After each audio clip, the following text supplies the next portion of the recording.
আসসালামু আলাইকুম ওয়া রাহমাতুল্লাহি ওয়া বারাকাতুহু। আলহামদুলিল্লাহ ওয়াসসালাতু ওয়াসসালামু আলা রাসূলিল্লাহ। প্রিয় দর্শক, আপনাদের সবাইকে স্বাগত জানাচ্ছি দৈনিক আমার দেশের মাহে রমজানের বিশেষ আয়োজন রমজানের আমলে।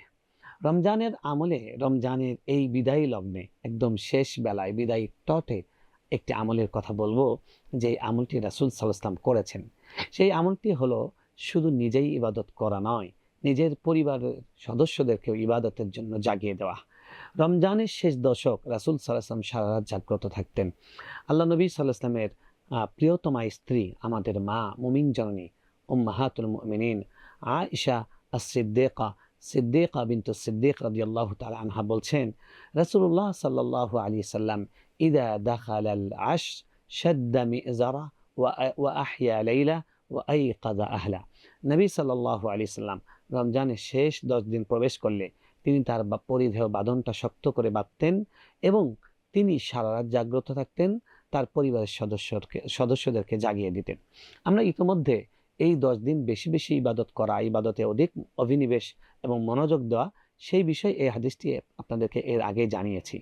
আজকের যেই টপিকটা, অর্থাৎ পরিবারের সদস্যদেরকে জাগিয়ে দেওয়া, এটা একটি স্বতন্ত্র আমল। এই হাদিসের তৃতীয় অংশ ওয়া আইকাযা আহলা, সেখান থেকে আমরা আপনাদেরকে দৃষ্টি আকর্ষণ করব যে রাসূল সাল্লাল্লাহু আলাইহি ওয়াসাল্লামের শেষ দশকের বিশেষ একটা আমল ছিল যে তিনি তার পরিবারের সদস্যদেরকে জাগিয়ে দিতেন। কেন?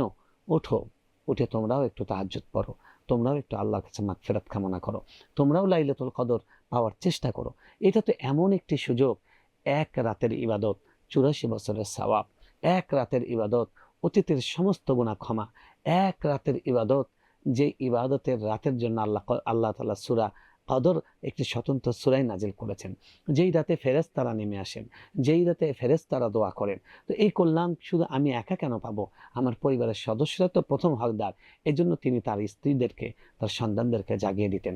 সুতরাং আমরা বুঝতে পারছি যে রমজানের এই শেষ দশকের একটি বিশেষ আমল হলো পরিবারের সদস্যদেরকে ঘুম থেকে জাগিয়ে দেওয়া শেষ রাতে, যে ওঠো, তোমরা একটু তাহাজ্জুদ পড়ো, তোমরা একটু ইস্তেগফার করো, তোমরা একটু আল্লাহর কাছে কান্নাকাটি করো। আরে তোমাদের জীবনে কি চাওয়া আছে সব মালিকের কাছে চাও, যার কাছে সব ভান্ডার আছে, যার কাছে সব কিছুর চাবি আছে, সব ভান্ডারের সব খনির চাবি আছে, যিনি কোন বললেই ফায়াকুন, বললেই হয়ে যায়, তার কাছ থেকে তোমরা চাও।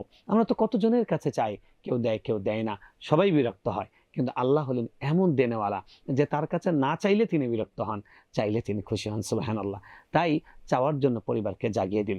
দেখুন, রাসূল সাল্লাল্লাহু আলাইহি ওয়াসাল্লামের একটি বিখ্যাত হাদিস আছে, তিনি ওই দম্পতির জন্য দোয়া করেছেন যেই দম্পতি, আল্লাহ রাসূল সাল্লাল্লাহু আলাইহি ওয়াসাল্লাম বলেছেন, রাহিমাল্লাহু রাজুলান ইমরাআন, ওই ব্যক্তিকে আল্লাহ দয়া করুন, ওই স্বামীকে আল্লাহ বিশেষভাবে রহমত করুন, যেই স্বামী তার স্ত্রীকে শেষ রাতে জাগিয়ে দিতে চেষ্টা করে।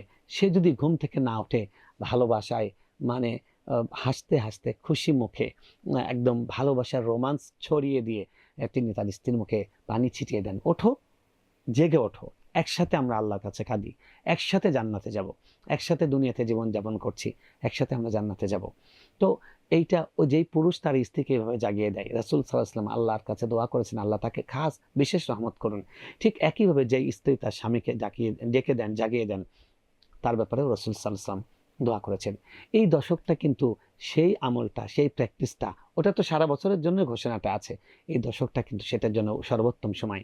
ওমর ইবনুল খাত্তাব রাদিয়াল্লাহু তাআলা আনহু তার পরিবারের সদস্যদেরকে ডেকে দিতেন, সবাইকে জাগিয়ে দিতেন, এবং সাহাবীরা তাদের পরিবারের লোকদেরকে জাগিয়ে দিতেন, ছোট্ট বাচ্চাদেরকে পর্যন্ত জাগিয়ে দিতেন, ওঠো, তোমরা উঠে ডাকো, তোমরা আল্লাহর কাছে বন্দেগী করো।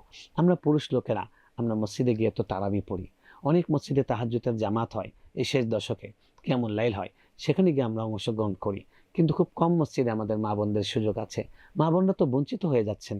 আমরা আমাদের স্ত্রী সন্তান তাদেরকেও যেন আখিরাতের পুঁজি অর্জনে, আখিরাতের পাথেয় সংগ্রহে আমাদের মা বোনরাও যেন পিছিয়ে না থাকেন। তাই আমাদের কর্তব্য মা বোনদেরকেও শেষ রাতে জাগিয়ে দেওয়া, বিশেষ করে এই 10 দিনের রাতগুলোতে তাদেরকে জাগ্রত করা।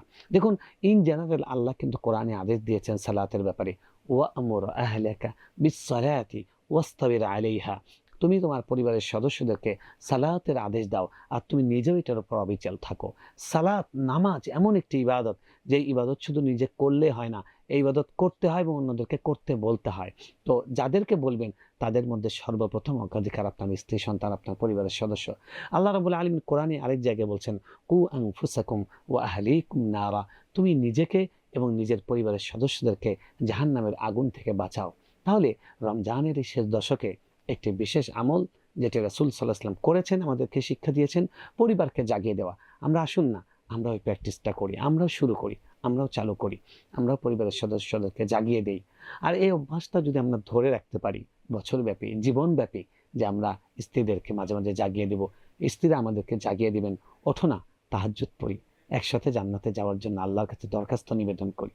তাহলে একটু কল্পনা করুন, আমাদের ঘরগুলোতে আল্লাহর খাস রহমত নাজিল হবে, আমাদের দাম্পত্য জীবনগুলো ভালোবাসায় টইটুম্বর হয়ে উঠবে, আমাদের সন্তানগুলো তারা আজকে বকে যাবে না, তারা নেশাগ্রস্ত হবে না, আমাদের সন্তানগুলো কিশোর গ্যাংয়ে গিয়ে রাষ্ট্র এবং সমাজের জন্য মাথা ব্যথার কারণ হয়ে দাঁড়াবে না, যদি আমরা আমাদের পরিবারে সালাতের এবং সালাতের জন্য ডাকাডাকির এই পরিবেশটা আমরা তৈরি করতে পারি। আল্লাহ আমাদের সকলকে সেই তৌফিক দান করুন, আমাকে তৌফিক দান করুন, আপনাদের সকলকেও তৌফিক দান করুন। আজকে এ পর্যন্তই। হাদা মা ইনদি। আসসালামু আলাইকুম ওয়া রাহমাতুল্লাহি ওয়া বারাকাতুহু।